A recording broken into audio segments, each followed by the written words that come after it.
Perihal Freeport, mana tanggung jawabmu?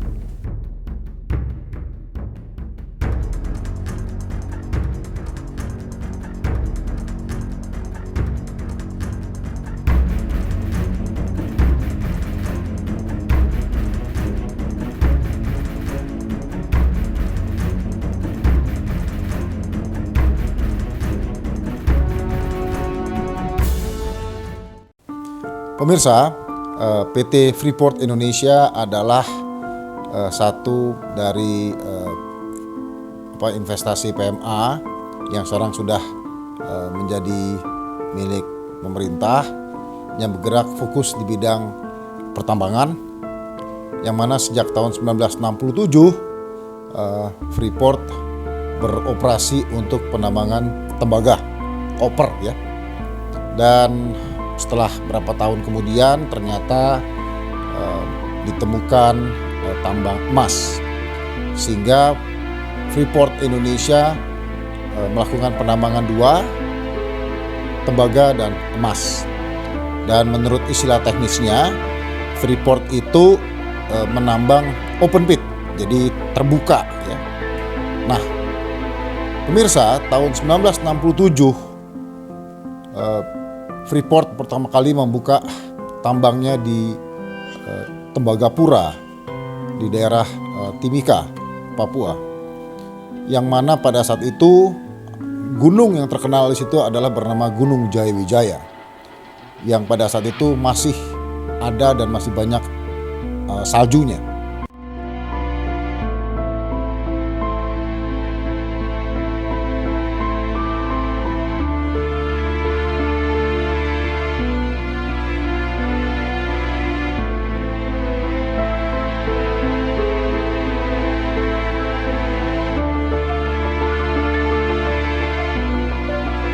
Bayangkan ya, Indonesia di wilayah tropical forest, tropical, diliputi khatulistiwa, tapi ada gunung yang bersalju. Nah, Freeport berjalan dan menjadi sebuah perusahaan yang sangat besar karena penerimaan untuk hasilnya, dividen untuk negara, dan bahkan juga untuk perusahaan Freeport itu sendiri sangat besar dan sangat lukratif, bahasa Inggrisnya, sangat menjanjikan. Apa yang terjadi pasca tahun 91? Jadi kontrak tahun 67 sampai tahun 91 dan diperpanjang lagi sampai tahun, kalau nggak salah 2000 sekian, saya tidak hafal. Yang dimana mulai tahun 91 disitulah, kalau pendapat saya, kerusakan lingkungan menjadi lebih dan sangat parah. Apa yang terjadi? Bahwa sejak tahun 91 Freeport itu berproduksi hampir naik 3 kali lipat limbahnya, hasil limbahnya. Yang mana pada sampai tahun 91 itu limbah Freeport atau limbah hasil pertambangan tembaga dan emas itu, yang namanya kalau bahasa teknisnya tailing namanya itu ya, itu masih sekitar 50.000 metrik ton per hari. Bayangkan ya, per hari. Namun sejak 91 limbah itu naik menjadi 3 kali. Memang bertahap, tapi menjadi 3 kali. Bayangkan 150.000 metrik ton limbah tailing dihasilkan oleh Freeport. Pertanyaan, dibuang kemana tailing itu? Pemirsa, Freeport itu berkedudukan sekitar 3.000-an di atas permukaan laut ya. Karena kan tadi saya bilang di dekat Gunung Jayawijaya itu. Jadi membuang tailing itu, Freeport mengatakan saya nggak mungkin membangun bak ya, atau membangun bendungan di 3.000 itu. Sehingga cara yang paling mudah apa? Katanya, tolonglah agar limbah tailing itu bisa dicarikan solusinya agar, bahasa saya, bisa dibuang semudah-mudahnya. Kenapa saya katakan semudah-mudahnya? Karena apa? Karena untuk membangun processing limbah tailing itu, Freeport berargumen saat ini belum ada teknologinya. Oke, kita bicara tahun 90-an belum ada teknologi, saya nggak masalah. Sekarang tahun 2022. Berarti sudah 32 tahun yang lalu. Saya nggak percaya kalau nggak ada teknologinya. Dan saya terus terang menyerang Freeport. Freeport jangan berbohong sama Indonesia. Jangan pura-pura nggak punya teknologi, jangan pura-pura pasrah terhadap kondisi yang ada, tapi niatnya adalah merusak lingkungan. Inilah yang saya terus terang sakit hati dengan Freeport, yang dimana sudah menggali alam, menghasilkan tembaga dan emas, yang dimana jelas emasnya cukup banyak. Ya saya tidak tahu hasil berapa ton, tapi cukup banyak. Tapi lihatlah apa yang terjadi. Salju yang ada di Wijaya sekarang hampir hilang. Kalau saya bilang udah nggak ada, tapi hampir hilang.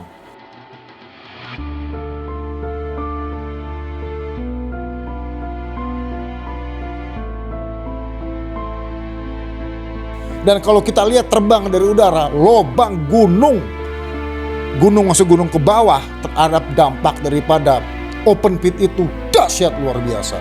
Pertanyaan saya, Freeport, kau mau apain tempat itu? Kau bertanggung jawab. Selesaikan hasil daripada penambangan tersebut. Jangan hanya mikirin duit, uang, investasi, tapi alam Papua kau hancurkan. Itu dari tambangnya, dari open pitnya. Sekarang karena dampak atau karena kondisi yang saya katakan PT Freeport Indonesia berkelit ke pemerintah, tidak ada teknologi, sulit ABCD, maka Kementerian Lingkungan Hidup pada saat itu mengeluarkan peraturan menteri yang bahasa saya mengizinkan Freeport membuang limbah tailingnya ke sungai namanya Aikwa.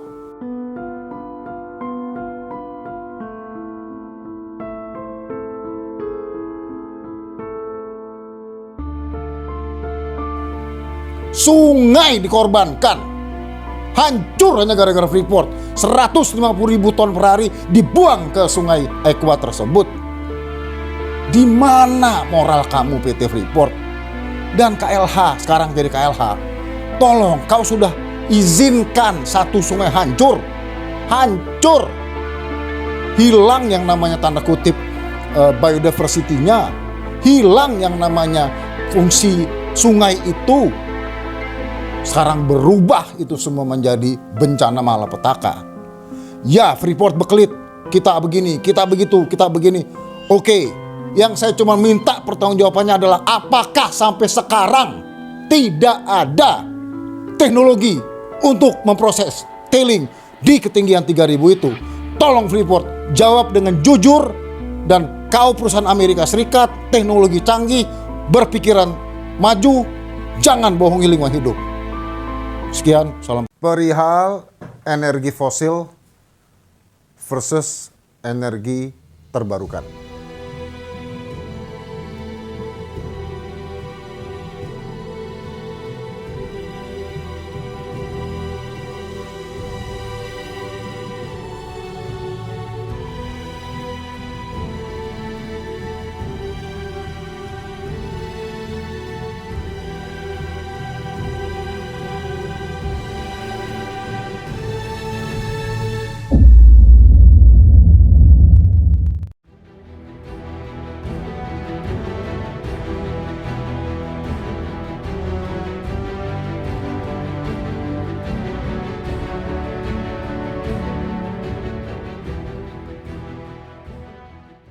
Pemirsa, di Indonesia, institusi yang bertanggung jawab untuk mendistribusikan listrik adalah PT PLN.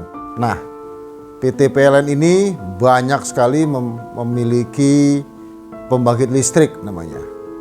Nah, pembangkit listrik ini sama PLN itu dibagi ke dalam beberapa jenis lah. Nah, jenis yang ada adalah pembangkit listrik tenaga uap. Itu bahan bakunya adalah batu bara. Yang kedua, pembangkit listrik tenaga diesel. Itu bahan bakunya adalah diesel. Terus pembangkit listrik tenaga gas. Itu bahan bakunya adalah gas. Itu kategori yang fosil. Nah sekarang kategori energi terbarukan itu banyak sekali. Mulai dari pembangkit listrik tenaga surya, maksudnya matahari. Pembangkit listrik tenaga hidro, air.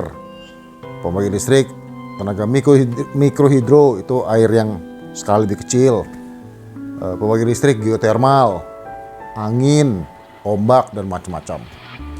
Nah, Indonesia ini kan negara yang sudah semua tahu kaya akan keadaan alamnya. Kita persis di Khatulistiwa. Kita ada di dua samudra, samudra Indonesia, samudra Pasifik.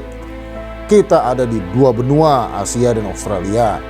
Sehingga tidak aneh kalau bahan baku untuk energi terbarukan menjadi melimpah, super melimpah. Nah, sekarang saya kembali ke PLN. PLN kan tadi tugasnya adalah untuk mendistribusikan listrik bagi masyarakat yang dimana adalah komersial rumah atau industri pabrik atau bahasa di sini adalah industri atau tempat yang non pabrik tapi juga bukan rumah, yaitu seperti kayak hotel, seperti kayak mall dan segala macam, apartemen segala macam.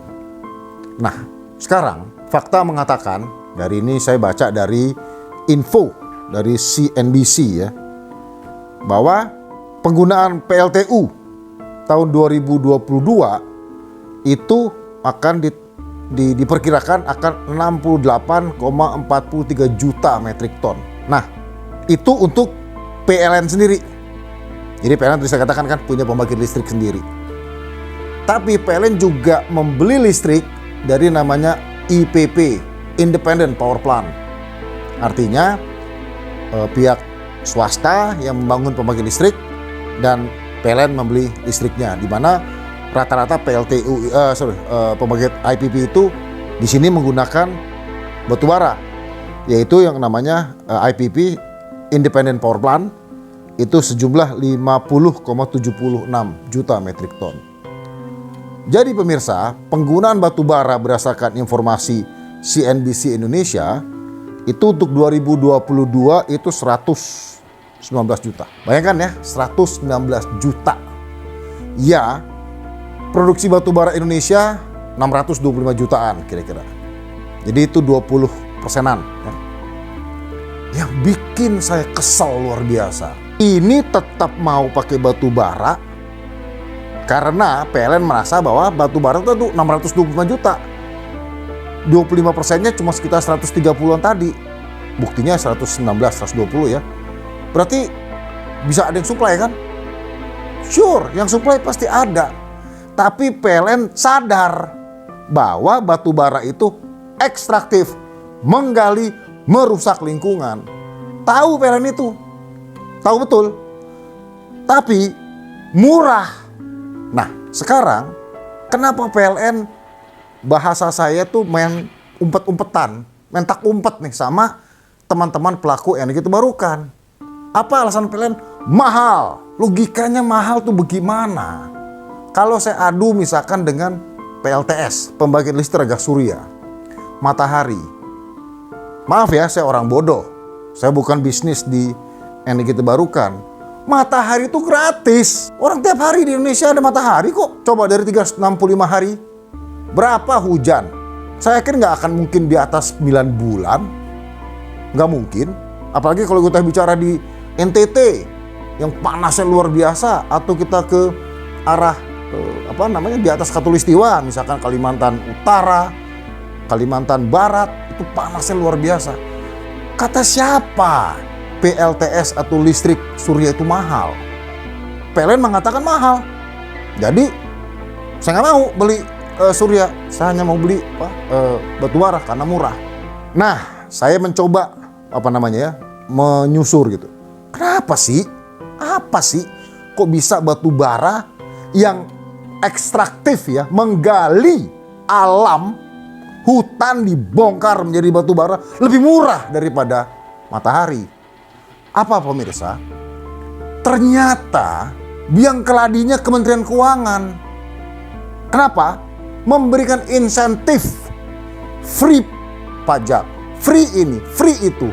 Jadi kalau orang mau berbisnis batu bara yang kasarnya untuk mensuplai ke PLN, dari sejak dia mau masuk udah free. Kasarnya ya, mohon maaf kalau saya nggak bisa detail karena saya tidak terlalu paham. Free, tidak perlu bayar pajak, tidak perlu.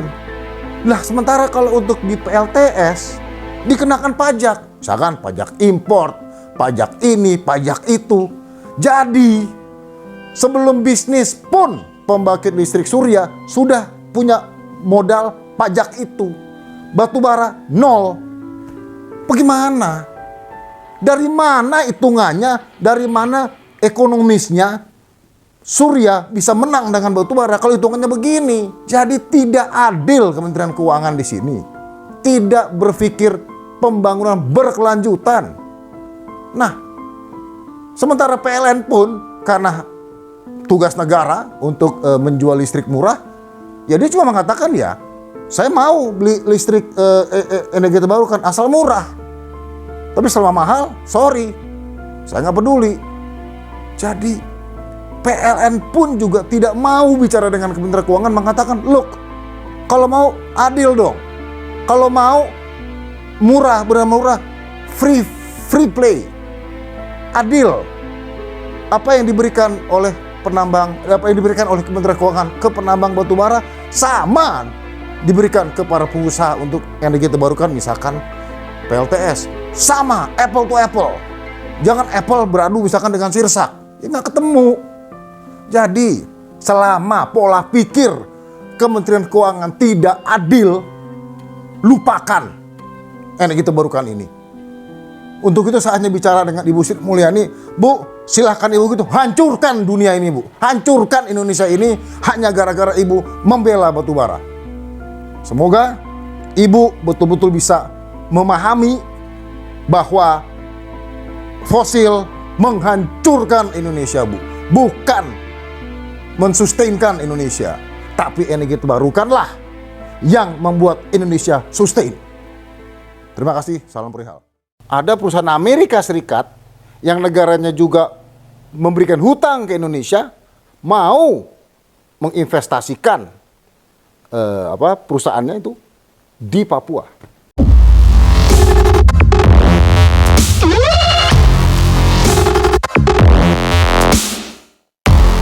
Perihal Freeport menguntungkan atau malapetaka.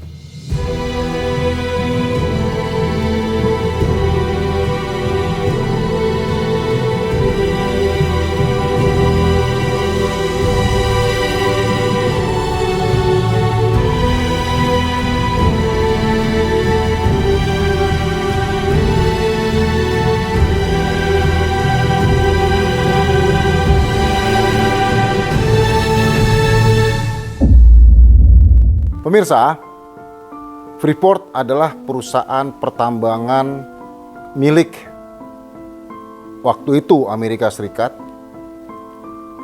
yang bergerak di bidang pertambangan tembaga pada saat itu sampai akhirnya ditemukan emas. Nah, Freeport ini sebuah perusahaan yang memang high profile, yang betul-betul sudah sejak dari awal itu masuk ke Indonesia itu udah bak seperti pahlawan. Mengapa? Freeport masuk ke Indonesia tahun 67. Tahun 67, ekonomi Indonesia baru sembuh dari koma. Tahun 66, inflasi kita 600%-an. Hutang Indonesia pada saat itu 550 triliunan rupiah. Dan hutang kita itu adalah ke negara-negara maju. Ke Amerika Serikat, ke Eropa, ke Australia, dan segala macam. Nah, saat Presiden Soeharto menjadi pejabat presiden,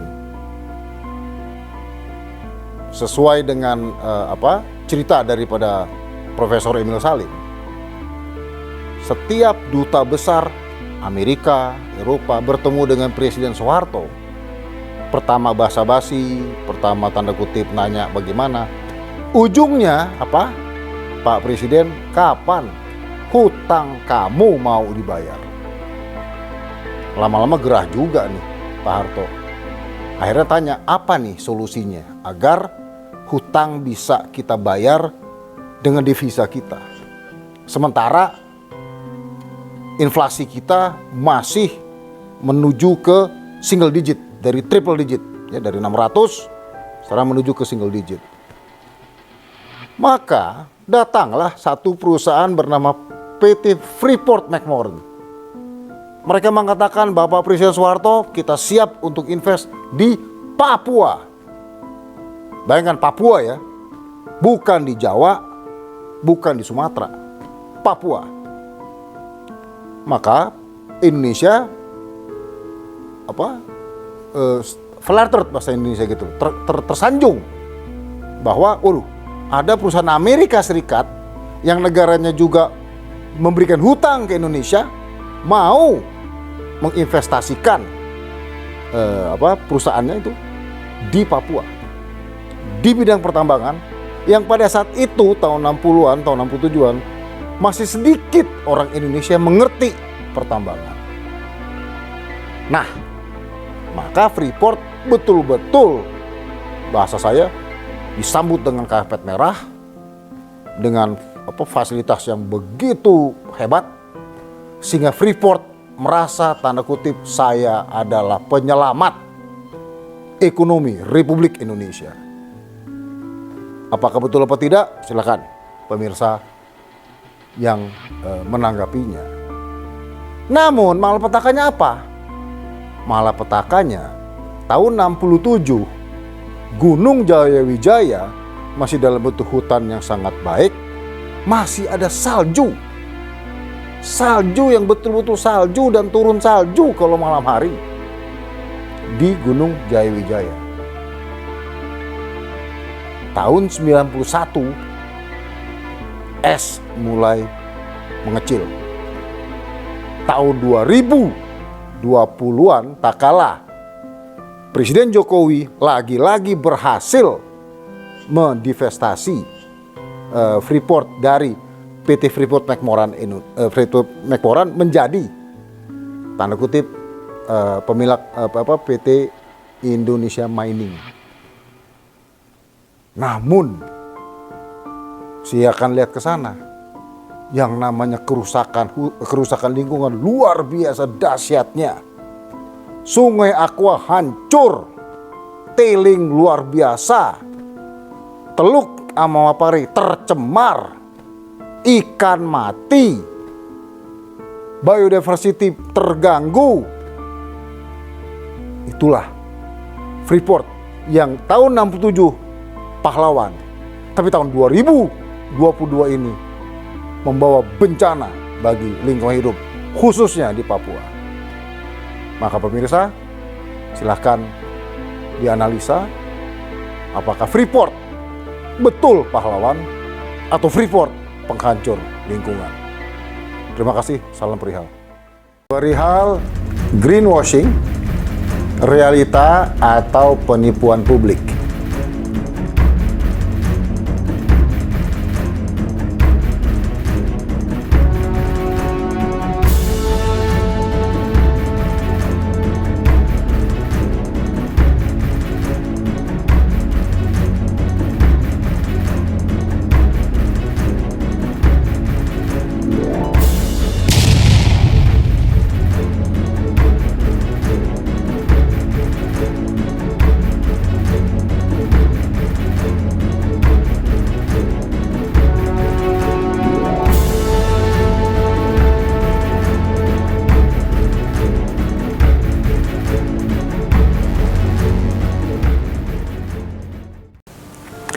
Pemirsa, sekarang muncul ada kata-kata baru yang berhubungan dengan lingkungan hidup atau perubahan iklim yang namanya adalah greenwashing. Apa sih greenwashing? Ini saya baca ya. Greenwashing suatu keadaan di mana perusahaan mengeluarkan uang lebih banyak untuk klaim ramah lingkungan daripada untuk mengurangi dampak lingkungan dari perusahaan itu sendiri. Maksudnya apa, pemirsa? Jadi, perusahaan bersedia mengeluarkan uang untuk pencitraan perusahaannya dengan menggunakan kata-kata ramah lingkungan. Atau kalau sekarang yang lagi populer di pemerintahan dan di masyarakat yang bernama apa? Green. Apakah itu bagus? Tentu bagus. Namun kalau namanya perusahaan, tidak cukup dengan hanya kata-kata ramah. Ramah sangat tepat, tapi namanya perusahaan akan membuat produk. Produk akan menghasilkan dampak ke lingkungan. Nah, untuk dampak lingkungan, perusahaan belum mau mengeluarkan uang semasif, mengeluarkan uang ramah lingkungan. Nah, kalau mau ngomong terus apa sih itu pengeluaran uangnya? Bahasanya apa? Iklan. Nah, iklan itu apa? Artinya memainkan kata-kata, pemirsa.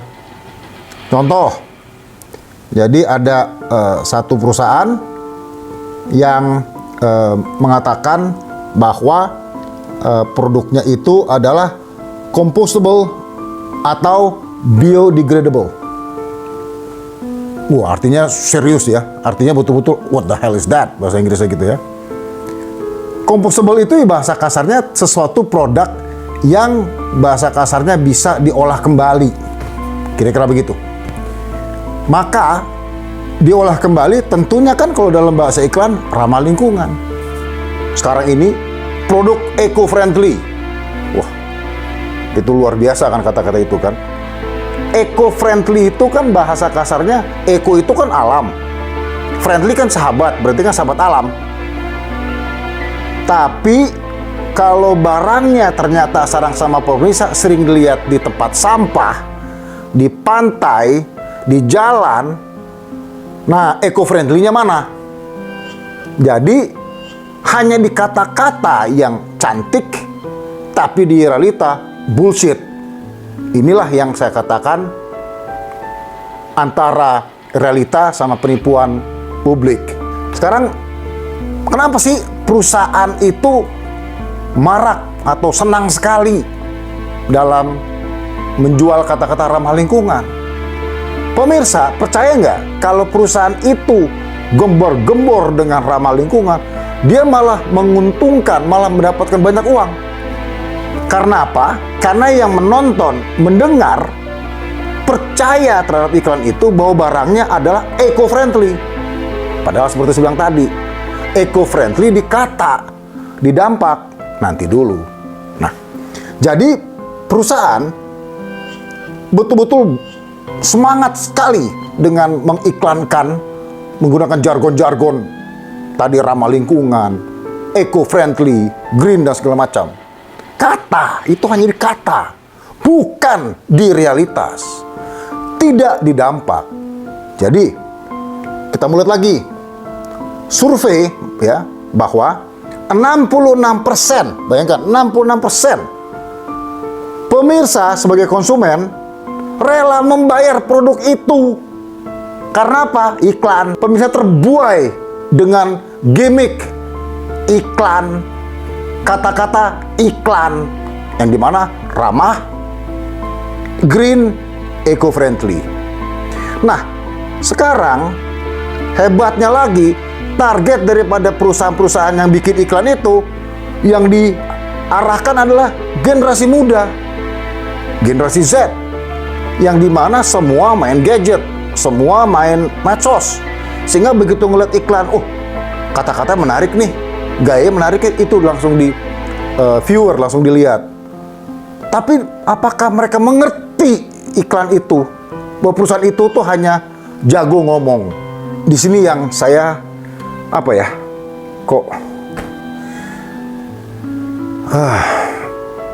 sedih saya ngelihatnya. Jadi perusahaan itu betul-betul hanya mikirin margin, ya. Dampak lingkungan, iya dipikirin. Tapi kalau ngomong presentasi, paling berapa persen sih? Jadi yang saya minta pemirsa di sini, sekarang kita menuju ke namanya tadi green, gitu ya. Tapi apa betul kita melaksanakan green tersebut? Serius nggak sih kita melakukan green tersebut? LHK di sini mengatakan, wah saya mendukung. Tadi saya bilang green leadership untuk generasi muda, generasi Z. Apa target mereka? Kita selesaikan deforestasi di 2030. Kita target mencapai net zero emisi 2060. Itu saat ini bahasa kasarnya adalah target, kata-kata. Bagaimana realisasinya? Ini yang saya mau katakan, bahwa pemerintah di sini faktanya mengeluarkan peraturan Menteri LHK nomor 24 tahun 2020. Maaf saya baca ya, yang memperbolehkan kawasan hutan lindung termasuk lahan gambut untuk dialih fungsikan menjadi lumbung pangan atau food estate. Mana greennya? Mana ramah lingkungannya? Dikata. Dampaknya dipikirin nggak gitu loh? Dampaknya dipikirkan nggak dari hutan yang hijau dibuka menjadi food estate, menjadi tidak hijau? Bagaimana? Silakan pemirsa pikirkan dan berikan komennya. Terima kasih, salam perihal. Pemirsa, terima kasih banyak telah menonton video saya. Jangan lupa like dan berikan opini di kolom komentar. Dan yang paling penting, subscribe channel ini. Terima kasih, salam perihal.